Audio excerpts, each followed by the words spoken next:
Hi, everyone. I have my really good friend, Dshanya Reese, and I don't butcher your name every time I say it, Dshanya. Do I? Am I butchering it? Kind of. Just a little bit? Okay. A little bit. I have nothing but love for you. But, the funny thing is, Sarah, we've known each other for so long. You are consistent with the way that you pronounce it, even though it's slightly incorrect. And that's okay because it's close. It's Dshanya.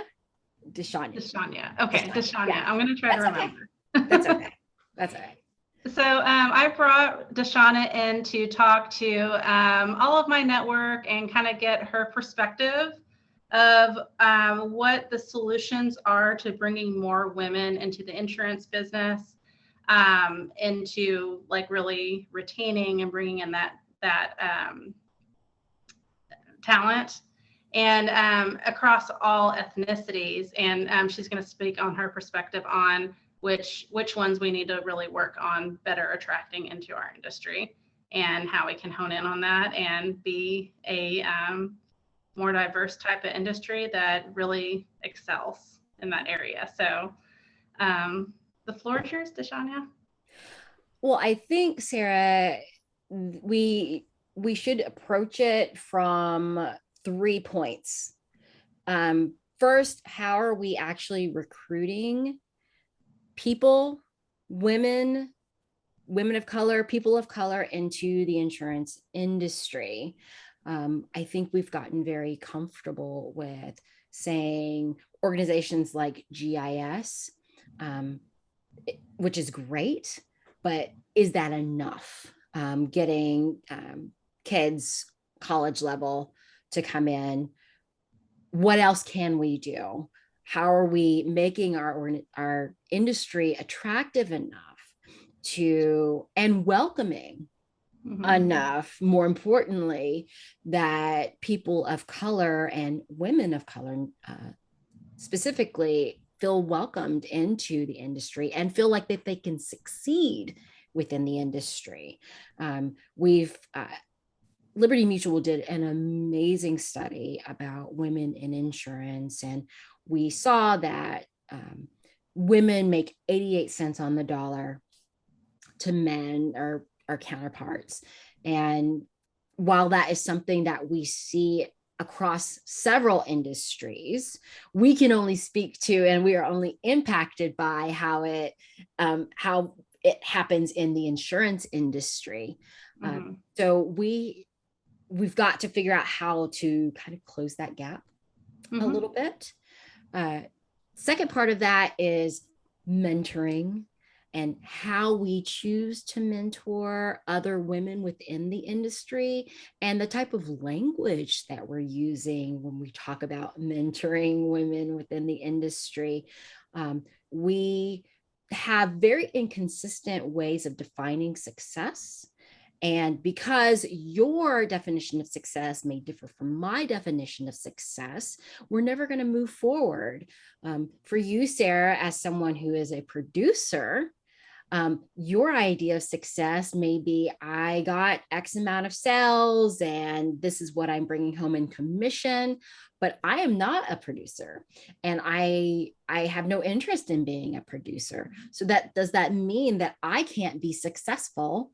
You don't see me as successful because I'm not breaking the walls down as a producer in the industry. I am staff, and you can succeed as staff if that's where you want to be. The last part of this piece is, how are we as women networking with each other, and not only just connecting with one another, but actually growing stronger as insurance professionals together. And you can really kind of tie that in with the whole mentoring piece. We see these women in insurance spaces popping up online, but are we squeezing all of the juice out of the, what I mean? We're connected on LinkedIn. Right. And occasionally I will like one of your posts and that's the end of our interaction. So are we truly networking with one another? Are we truly empowering one another and letting other women in insurance know that, hey, you know what? You believe in yourself. I believe in you. I'm not going to let someone else steal your shine.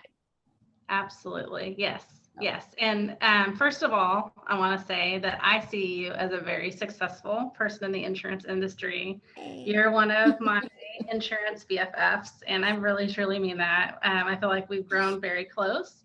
And the closeness of our relationship, I feel like, I can only speak for me, has really impacted me in a positive way and has helped me. And you've been a mentor to me in a lot of ways, an advocate for me, a voice with me and for me. And I really, really appreciate that. And that's what we need. We don't need like just women. We want to bring women into leadership positions and help them grow the way they want to grow. Right. But we also, once you get into those positions that you want to be in, you have to pay it back. You have to pay it forward and really, help those other women pull them up. Like, you're not, just because it was maybe difficult for you, doesn't mean that you should make it difficult for others. Absolutely. You're just leading the path on how we can do it, and do it in an authentic, truthful way instead of acting like someone else. Because if you lean into acting like someone different, if you start acting like, I hate to say it, a man, then you've taken out the diversity of having those different perspectives and people in those positions of leadership. You've taken away their identity, and so their opinion no longer is their own. Right. So I really think that the blaming each other and blaming, it has to go away, and it has to start being cooperative, like you said, and cooperative, like all the positive words for how we bring people into our culture and make it a positive culture. Celebrating how we approach things so differently.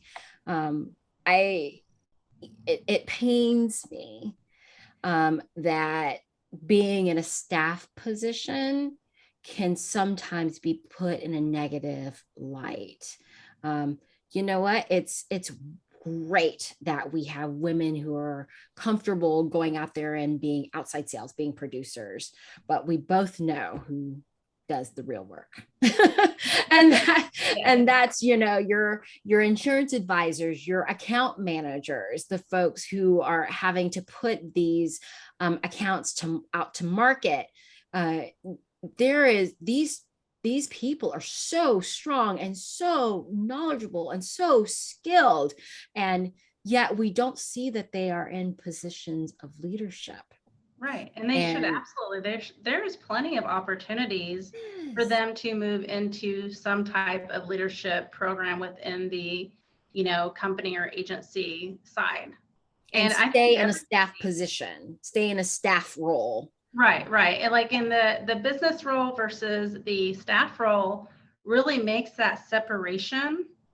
And it shouldn't. Right. Like maybe everyone starts in a staff role, and then you learn how to treat. I started as a customer service representative. If you start at the beginning, everybody has an even playing field. Then you appreciate those other staff members instead of taking them for granted or getting frustrated or mad at them because they're not doing enough for you. Right. And then I think also in those staff roles, we need to find ways to offer better pay. Because just because you're not making sales, if you're doing 90% retention, right, that's selling.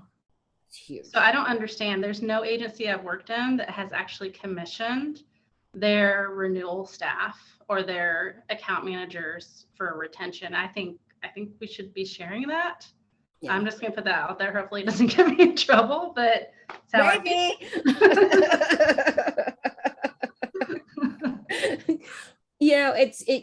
Especially with these staff roles, are we helping the people who are in those roles feel empowered to be their own advocate, to say, you know what, these are my accomplishments. Here's what's in my me file for this quarter. Let's talk about my compensation. Those types of conversations are even harder now with inflation and all of that's going on, because then it can feel like that you're asking for a bump in your salary, or you're asking for a salary plus commission structure because you're trying to offset inflation. When it really is, you're just trying to make sure that they understand your value, that they understand your contribution to the organization. And we get those types of conversations are hard enough without inflation. Yes. But now, saddled with inflation, they're even more hard. And are we giving women in the industry the tools that they need in order to have those types of conversations? Absolutely. Are we building a toolkit somewhere on LinkedIn, wherever, within these women insurance groups? Are we giving the people who are part of these groups the tools that they need in order to be successful, no matter how they define success? Are we offering up our time to be a mentor? Hey, let's talk an hour once a month. Yeah. Let's check in with one another. Are we doing those things? Are we offering those types of opportunities? I don't know that we're doing that. I think we're very good at building dotted line networking. I'm connected to you, but it's a dotted line. Right. There's no strength. There's no power in between this network. Right. Yep. You want to see my power? Mine's at my office. I'm at home today.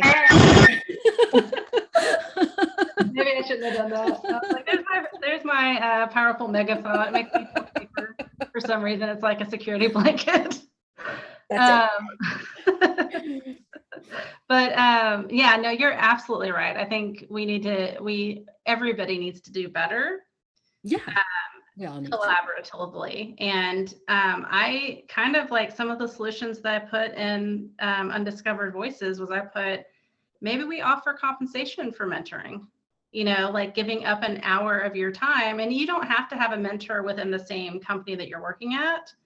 I mean, it does help because you have closer proximity, but maybe companies offer an incentive to helping other people rather than everyone just being focused on what they got to get done to get through the day, finding ways to compensate in order to build that more positive reality. I think that comes with challenges, though. Then are you doing it because you truly want to help someone succeed? Or are you doing it because it's going to take care of your gas bill? Yeah. Are you offering to be a mentor because you truly want to help them? You're coming from an authentic place. So I struggle with putting a dollar sign next to it, because there are going to be those, and it's not everyone, but there are going to be those who solely do it for the money. That's right. And with regards to who this mentor is, I've always operated under the notion that I have one within the organization and one who is not a part of the organization, because you're always going to have this kind of political thing going on there. There's this tone, this underlying tone within the organization, things that you feel comfortable talking about openly, and there are going to be things that, no, I can't talk to you about these things because of who you may also be connected to within the organization. Right. So have someone outside of the organization, someone who can talk to you with using fresh eyes, because you may be approaching things the wrong way. Right. And this person can help you navigate all of that. What about an advocate? Do you try to find one within and one without as well? Like as far as someone who can advocate and get you, you know, a seat at the table, or get you to where they're helping advocate on your behalf to get you down the career path that you want? Like, how do you go about that? For me, I think you need to have it in both directions as well, but for two different reasons. An advocate within the organization who may be a part of discussions that you aren't a part of. Someone who will pump you up. Outside of the organization, you need someone who's going to hold you accountable. And that's what an advocate is going to do for you. Girl, you are slipping up. You are not doing the right things here. I love you, but get your life right. You need that person too. And that person's going to be outside of your organization. Gotcha. I have that person who will, I can complain all day long and they'll say, you know what, girl, you're wrong. Let me tell you, let me help you see the light. Yeah. Let me help you see the light. And then I wanted to touch on this whole seat at the table thing, because something about that is like nails on chalkboard for me. Yeah. It's all well and fine to have a seat at the table, but is it worth your energy if you don't have a voice at the table? Yes, that's absolutely 100% true. Like if you're just sitting there and not able to talk, yeah, there's no point. There's no point. And not just not able to talk, but you can't be your authentic self when you're at this table. Right.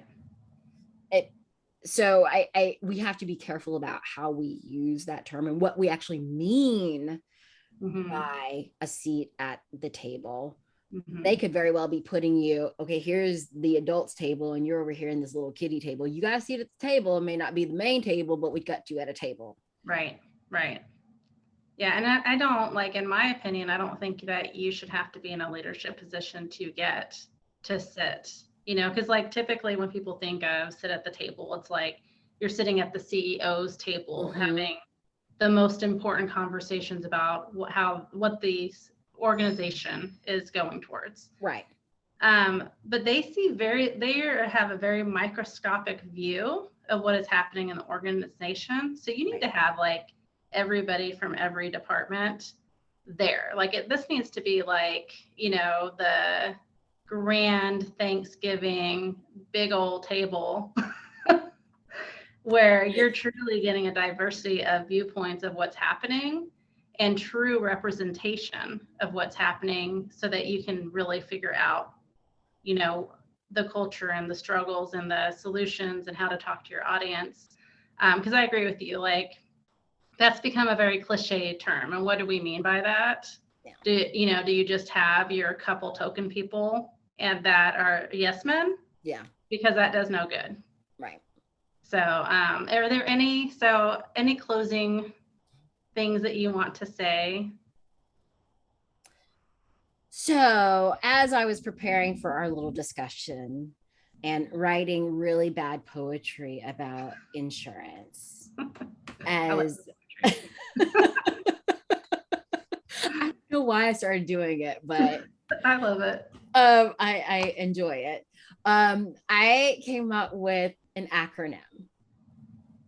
And this is an acronym that from this point going forward, I'm going to use in an effort to celebrate the resilience of women in this industry, and in a way to put a spotlight on what we do. And lastly, build a ladder or a bridge. Yes. So my acronym: leads, LEADS. Leadership, empowerment, aspiration, determination, success. I love it. So leadership, be a leader, empower others. Empowerment, believe in yourself. Don't let someone steal your shine, ever. Aspiration, set goals for yourself. Set those goals super high and have someone hold you accountable for that. Determination, stay motivated. Don't lose sight of what your goal is. And then lastly, success, surround yourself with people who are successful. Surround yourself with people who you want to be someday. Leads. There we go. Nice. I love it. Thank you so much for the conversation. Hopefully we're not the only ones that listen to it. But you know what? If we are, we'll just keep watching it. Make sure we go to different browsers. There you go. Watch it over and over and over again.